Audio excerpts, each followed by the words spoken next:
No dia 17 de julho de 2015, eu ocupei a tribuna do Senado para chamar a atenção da situação em que se encontra o nosso país no que tange à liquidez das empresas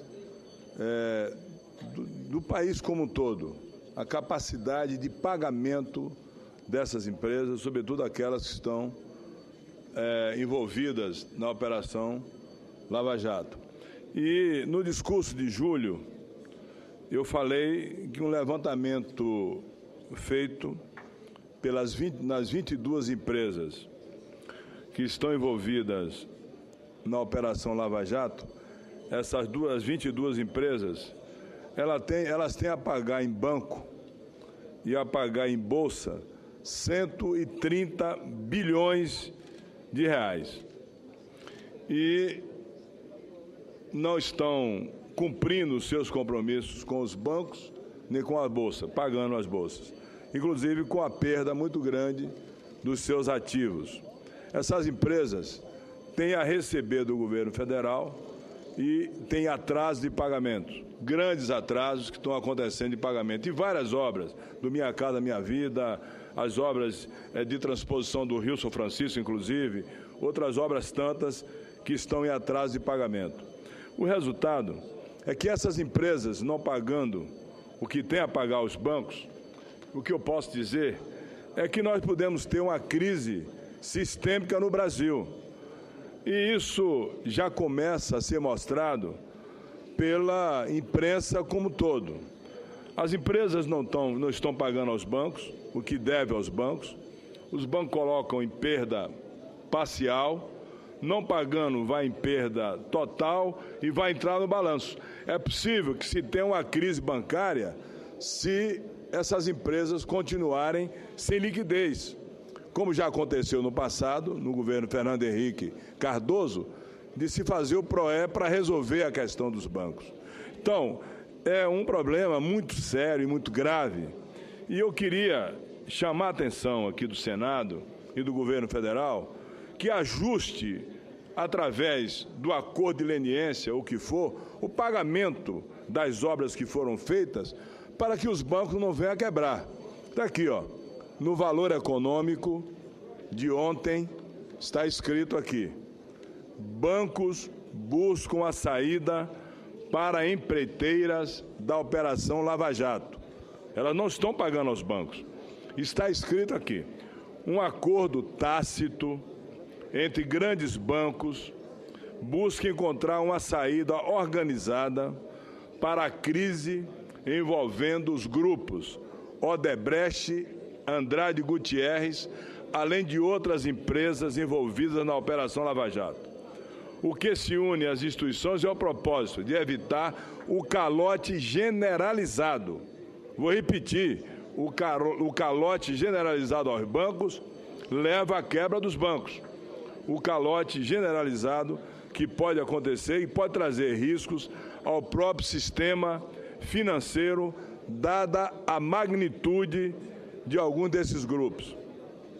E o volume, senador Pimentel, que esses grupos têm a pagar bancos e as bolsas é algo em torno de 130 bilhões de reais. Então, esse é o momento que deve se tomar a decisão para a solução do problema. Essas empresas todas, e continua aqui, conceder crédito novo segue fora de possibilidade, ou seja, os bancos não vão conceder crédito novo, mas a ideia é evitar soluções drásticas que impliquem no vencimento antecipado das dívidas bilionárias, em muitos casos, dessas empresas com os bancos. As instituições financeiras, o entendimento é que, se alguém esticar demais a corda, pode acabar ampliando as dificuldades das companhias e deflagrar o calote generalizado. O cenário considerado ideal, na visão do sistema financeiro, é que os grupos mantenham no mínimo a liquidez enquanto se reorganizam de forma que as perdas sejam limitadas, vejo um grande risco para o setor bancário, mas acredito ser possível contorná-lo, diz um dos presidentes dos maiores bancos aqui do Brasil. É dado como certo que as construtoras terão de encolher para sobreviver. Para isso, as companhias precisarão vender ativos de novos projetos e até devolver concessões que ainda não haviam obtido financiamento, afirma um graduado executivo de um dos bancos. E esses ativos, eu quero chamar a atenção com essa questão dessas empresas, a possibilidade dessas empresas perderem o valor, ou seja, os seus ativos podem serem conduzidos para a Bacia das Almas e o que valer X vai valer X dividido por 2. Isso é uma coisa muito grave para o nosso país, para o Brasil.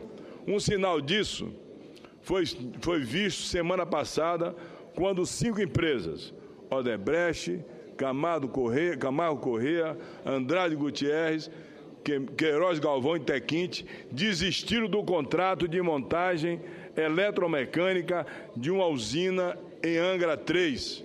Desistiram da montagem, alegando atrasos da eletronuclear nos pagamentos.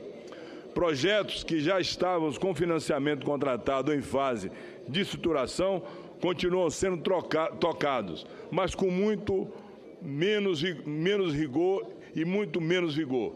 Segundo o executivo de um banco estrangeiro, os limites de crédito disponíveis anteriormente não foram revistos, mas a liberação dos recursos tornou-se mais lenta e criteriosa. A análise tanto da diretoria de crédito quanto de toda a área que assegura o cumprimento das normas dos bancos foi aprofundada. A tomada de decisões também foi desconcentrada e agora passa por um número maior de pessoas numa tentativa de se tornar mais fácil a identificação de eventuais problemas, afirma o executivo. Reuniões de comitê responsáveis por análise de crédito corporativo também estão mais frequentes, contra um outro presidente de um banco, dos maiores bancos do Brasil.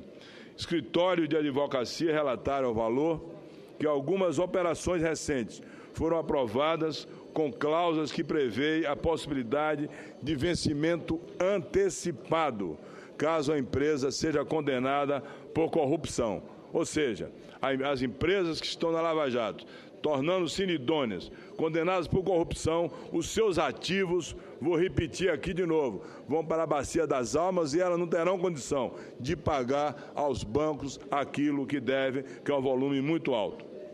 Embora falte clareza sobre como funcionaria na prática, há nos bancos uma percepção de que uma regra ajuda a aliviar as pressões sobre as áreas de controladoria para liberar crédito às empresas envolvidas na Lava Jato. Portanto, senhor presidente, senhores senadores, senhoras senadoras, acredito que o país passa por um momento delicadíssimo no que tange à liquidez dessas empresas. O não pagamento vai implicar na paralisação das obras e, como aconteceu aqui semana passada, 5 empresas do mais alto nível no Brasil desistiram de fazer a obra de Angra 3. Esse é um momento delicado e o governo federal vai ter que tomar uma providência para resolver essa questão. Com acordo de leniência ou não, resolver a liquidez das empresas para que o Brasil possa continuar gerando emprego e renda e fazendo a infraestrutura necessária para o nosso país. Muito obrigado, senhor presidente.